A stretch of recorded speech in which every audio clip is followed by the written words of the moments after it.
طبعا السقف ده السقف الجنائزي اللي احنا واخدين عليه، اللي كان المصري فيه بيمثل شقين وواضح برضو النجوم اهيت، ونوت في وسط الشقين آلهة السماء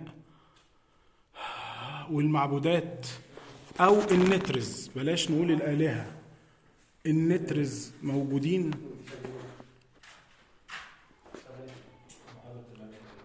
النترز، وكان اكيد الممر ده كان مليان زي ما كان، لان على الجوانب بواقي الرسم، لكن الزمن بقى عمل اللي عليه هنا.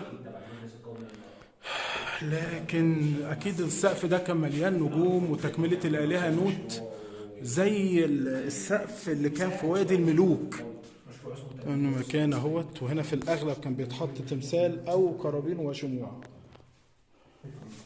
وبرضه هنا الدنيا بس ايه اللي وصل الدنيا انها تبقى يعني احنا في وادي الملوك مثلا اهي. بصوا برضه دي بقى دليل على ان المكان ده اتفتح من زمان وحد نخبش فيه. يعني ده اتفتح واتسرق واتعمل عليه ده ترميم.